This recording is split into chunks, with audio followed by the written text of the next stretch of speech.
there. To follow up what we discussed on Wednesday about the schism in the transatlantic ties, will disputes between the EU and the United States bring the Cold War back due to the geopolitical agenda of Russia? As the global governance system faces multiple challenges due to the U.S. receding from its leadership and relative decline in influence, are we replacing the Yalta Agreement and Bretton Woods with something new?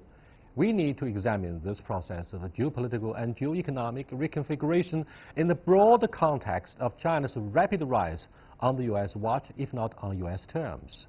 To discuss the seismic change in the post-order and post-truth world, I'm pleased to be joined in the Beijing studio by Cui Hongjian, Director of the Department of European Studies at China Institute of International Studies, and Anna Tangen, Current Affairs commentator in the studio. We shall also talk to Mark Sleboda, Moscow-based international affairs and security analyst in Moscow via satellite. That's our topic. This is a dialogue. I'm Yang Ray.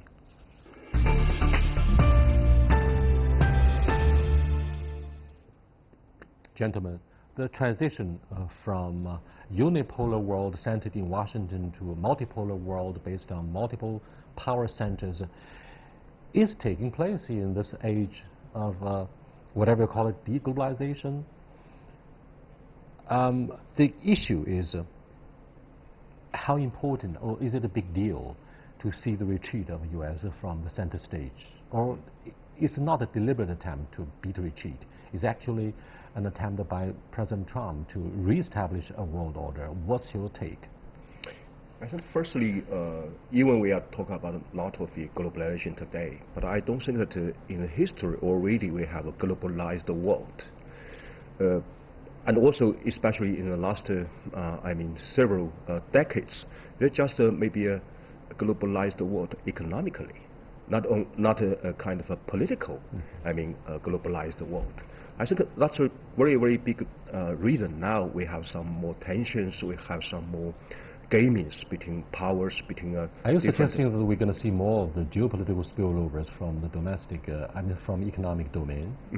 Yes, I think that according to the logic of economic globalization, there would be a, no border order even as that, and the disappear of the border will be the very, very big symbolic appearance of economic globalization. But now I think there is a kind of reaction from a political domination towards this kind of economic globalization, which means that just like what happened for Trump's administration, what Mr. Trump's logic is, we need to find the new border between the United States and the world.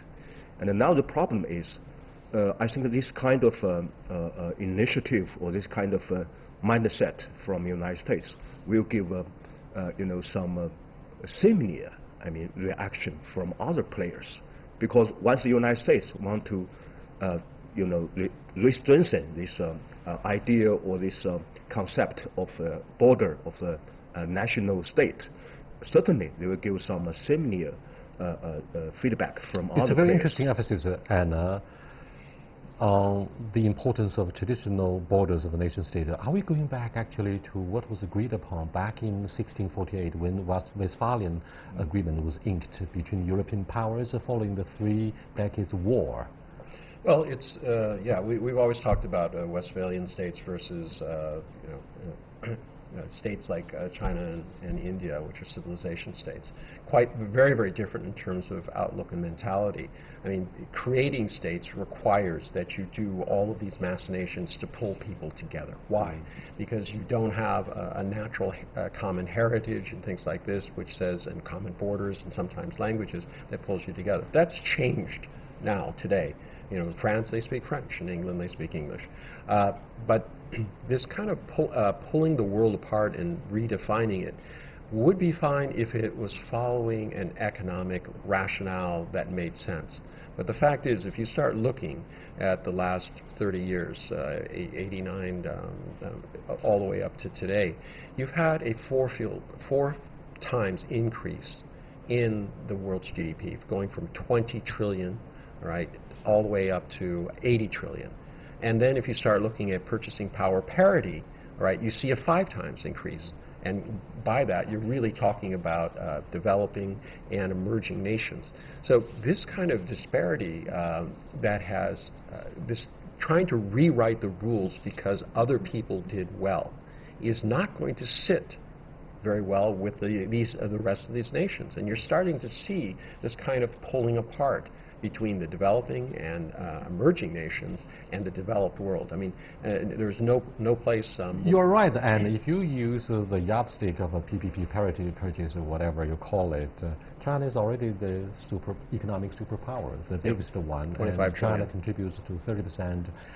China contributes 30% to the world economic recovery for a while. That's no longer tolerated by President Trump and his team in the White House. Let me go to Mark for his thoughts on whether you take it for granted that people start to give a second thought, if not a new definition, to what we call globalization and the idea of nation state, which is being undermined due to the dynamics of economic and perhaps physical integration. Look at the case of the European Union. So can I have your thoughts on the ongoing process of a reconfiguration?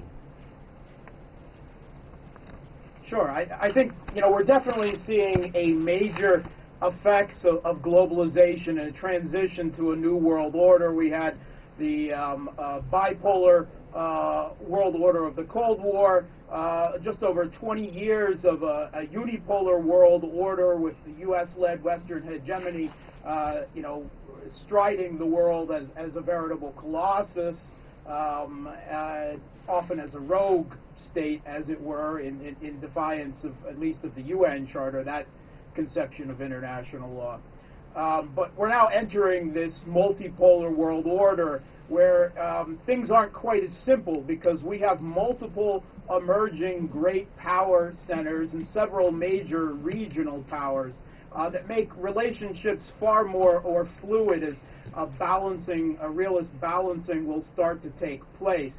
And while there has been a move towards the dissolution of the nation-state structure, and there's a problem with this, because the ideology of the nation-state, that one nation and one state's political borders should coincide, this is an ideology that emerged out of Europe, and enforcing it in Europe took hundreds of years of fratricidal and genocidal warfare, starting with the wars of Spanish succession and leading right up until today in the wars in Yugoslavia and Ukraine.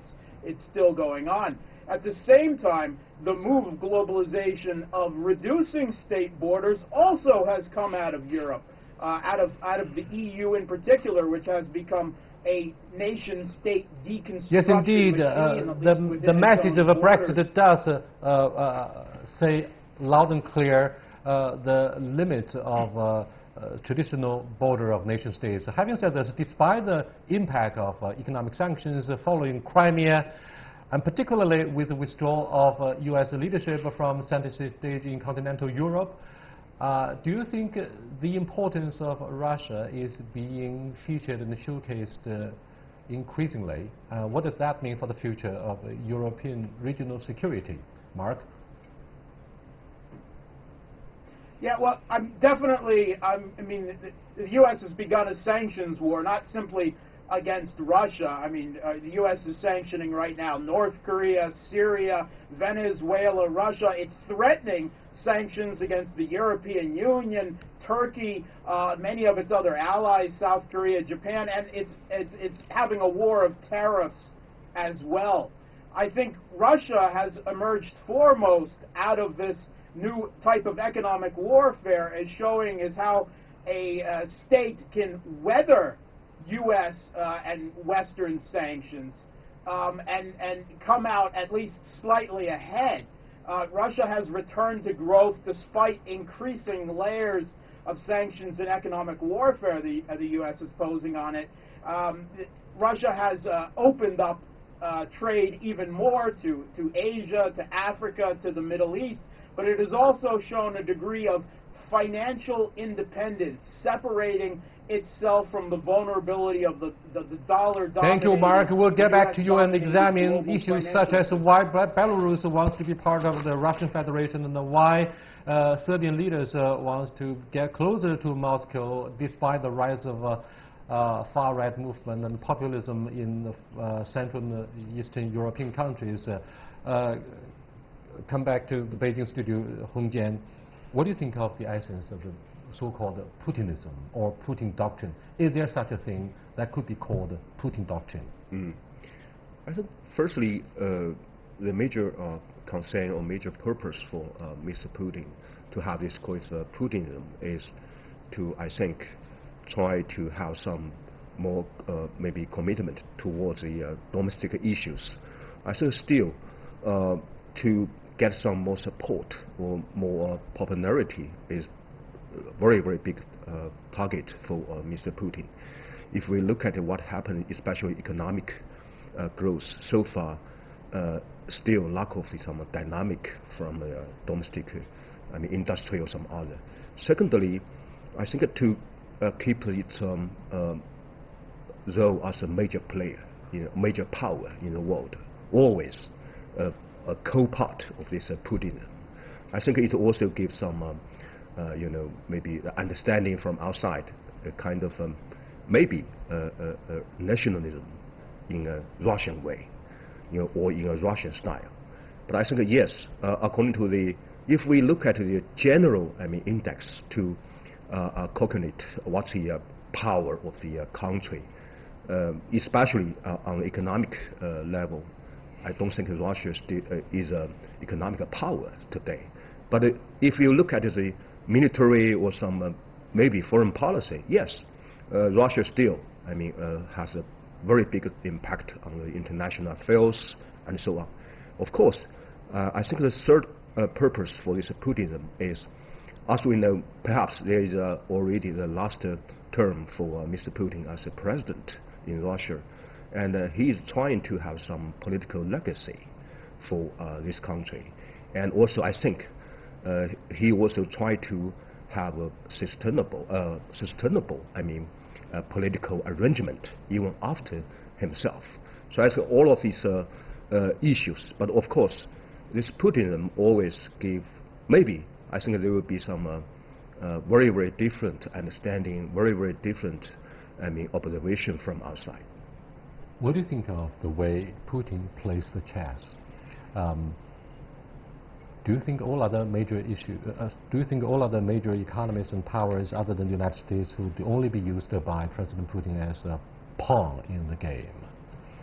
Well, I think if you go back to the Munich Security Conference many years ago, he laid out his feeling of betrayal by the West, this idea of EU, NATO spreading, that the EU would be spreading into areas that were traditionally Eastern Bloc, part of the USSR.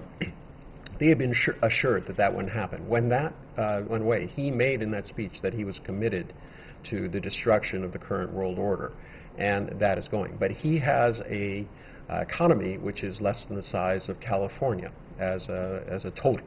So his ability, he has a huge area of land, they have tremendous resources, but in order to be really impactful, he has to raise the living standards of his people, and he has not been able to do that. I agree with my colleague. The first part is nationalism. The second was strongman politics, and the third is to raise the standards of living for everybody in Russia. The last one has been the major failure, and one of the reasons why his popularity ratings are at 64%, which would be very high for most leaders around the world, but for Putin is not considered, he doesn't consider that the way he wants to be. This discussion in the studio is a second look at what Putin said in his annual address to the Russian Federal Assembly. Now, I'm a little bit surprised, Anna, that you fell short of mentioning his KGB background, because whatever is said about Putin previously, his background as a KGB agent in East Germany would always be mentioned. If you look at his trajectory in running both the Russian economy and in shaping the Russian foreign policy, Western media tends to give deep analysis and profound thoughts on the way he runs the operatic status, you know, is it a bias, or do you think this is the DNA of the Russian Empire? Well, the Russian Empire has traditionally only been strong when they have a strong centralized government. I don't think there's any question about that. If it's such a broad nation, you only have minorities, you have no single majority, and as a result of that, there's always this feeling, you know, this danger of, you know, separatism, of people going their own way. I mean, China has experienced that in the past as well. So for him to be a strong leader is absolutely necessary. This idea of the KGB, well, yeah, it's important, but we're kind of past that point. Is he willing to be ruthless and necessary? Is he a nationalist? Is he a strongman? Yes. Did he get that from his KGB training? Probably.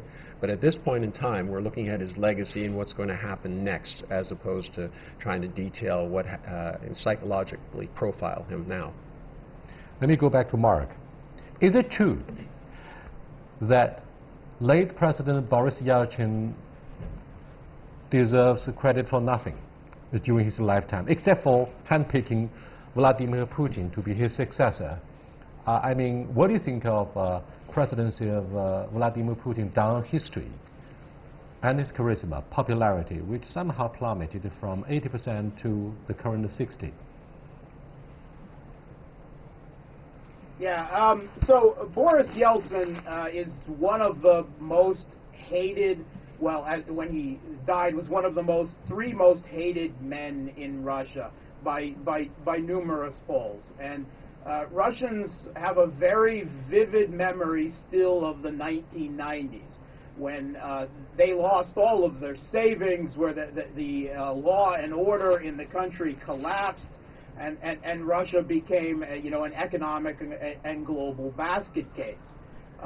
So there is still, and there's no question in the minds of most Russians that Boris Yeltsin's second presidency was the result of overt U.S. meddling in Russian politics. I mean, Time magazine even has a cover, how the Yanks saved Russia by getting Boris Yeltsin reelected. There was even a movie spinning Boris. And this type of meddling is very much remembered by Russians today.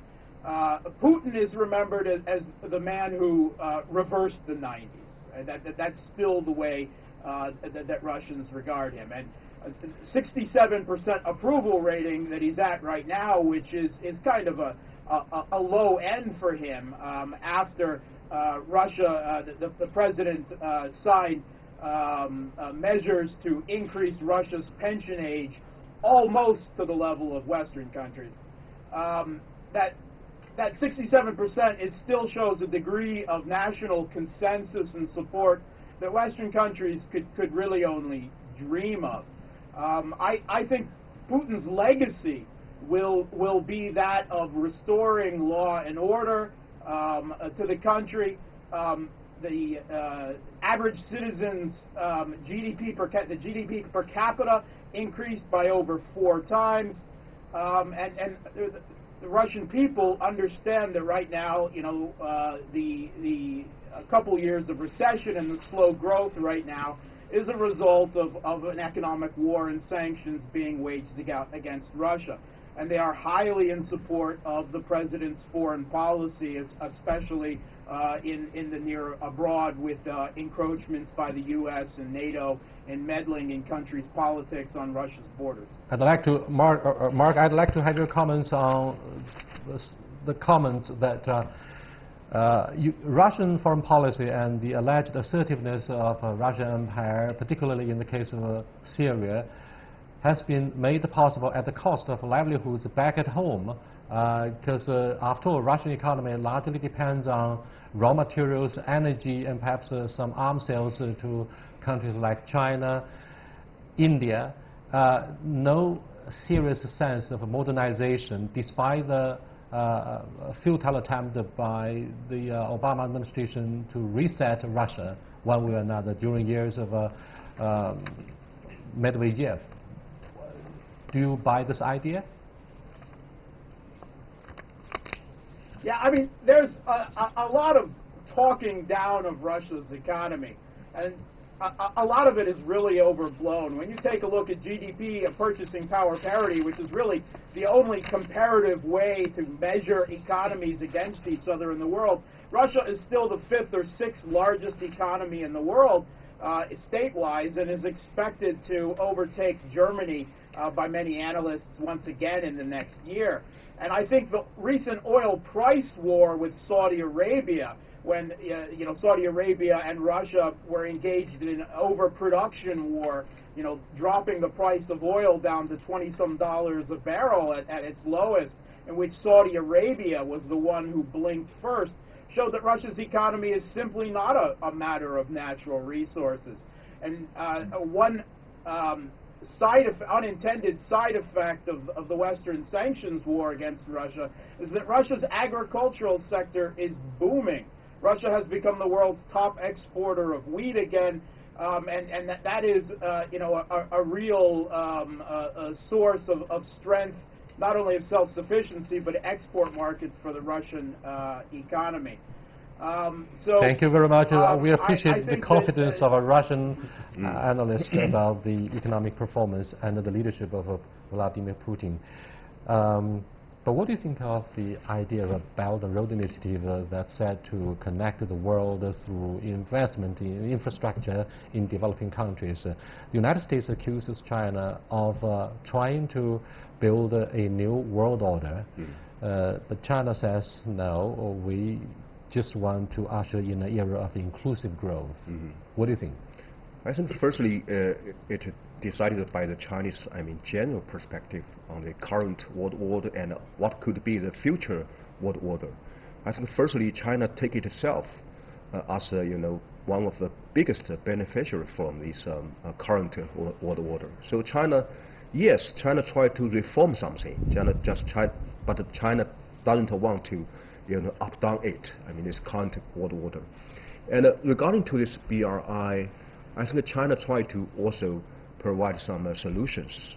Even, of course, as we know, at the beginning, very beginning stage, there are some problem for China's experience, and also how could we find out the combination of Chinese experience and some local regulation or local situations.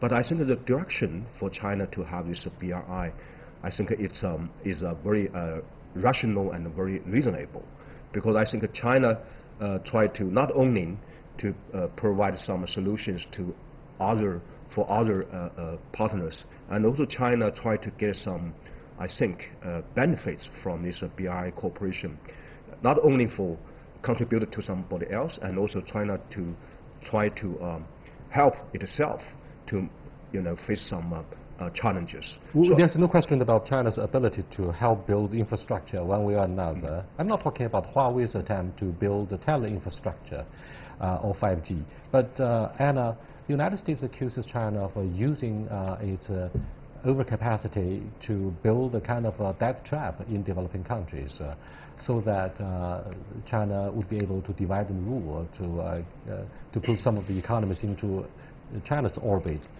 Is that a kind of a Cold War mentality? Take Central and Eastern Europe as an example. I guess you know the idea of a 16+1.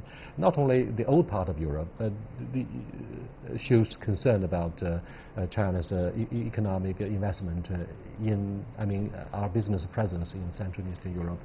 But the United States also sent its Secretary of State to Central and Eastern Europe to talk about the threats, quote-unquote, by Huawei to divide and rule. So it seems that Europe is facing a haunting specter of whatever conspiracy theories, so that its solidarity will fall apart in the foreseeable future.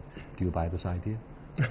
Well, I definitely think the U.S. is trying to undermine the Belt and Road Initiative. In terms of the debt trap diplomacy, what they're talking about is they say if you do a port in one country that's poor, they'll never pay it back. Well, no, you're absolutely right. They can never pay it back until that port is connected to other ports, to markets going both ways, where there are economic development zones which are putting people to work.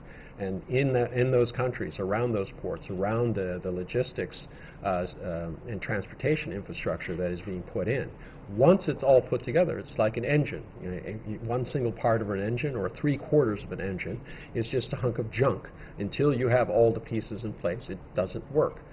So from that perspective, China is offering a plan. The real question is, what is the U.S. offering? I mean, you see this in Africa. China's been in Africa for these many years. They've been supporting local African issues and things like that. The U.S. says it's a debt trap, but now the U.S. is stepping forward and saying, oh, we're going to put $80 billion into this. No one knows exactly what it means. It's supposed to be guarantees and for the benefit of American companies in Africa. That, to me, sounds just like competition, but without a defined view of how this all connects together, it seems more just geopolitical rivalry than it does trying to solve the problem. That is in Africa, Southeast Asia, South America, in fact, the entire world. We're in a major shift economically, and lashing out against your opponents, trying to trip them up, is not going to solve the world's issues. Let me go back to Mark. What do you think of the emerging pattern of the new triangle between Russia, China, and Washington, one that cannot be simplified and to copy what happened at the height of the Cold War, particularly throughout much of 1970s and 80s, with the historic visit of Richard Nixon and normalization of the ties in 1979. Now, we cannot go back simply to the honeymoon between Washington and Beijing. However, President Putin has inherited a legacy, an important one, from Boris Yeltsin in forging strategic partnership instead of an ally with Beijing. What does that mean for Washington? Particularly when you look at the fact that Russia and China are two of the P5 of the UN Security Council, and we have not only the Euro-Asia Economic Union, the SCO, but also this very important idea that we trust each other instead of unlike the trust deficit that China has with Washington, which I believe is the fundamental source of the current geopolitical rivalry and trade war. Mark? Yeah, Russia and China have developed a very strong what they call strategic partnership, which is quite significantly and qualitatively moving beyond to something else. I mean, starting in the late 1990s, the Russian-Chinese border has been completely demilitarized since then. Boundary issues have been resolved. Russia and China participate in several military exercises a year now. China just participated in Russia's major national large Vostok 2018 exercises last year.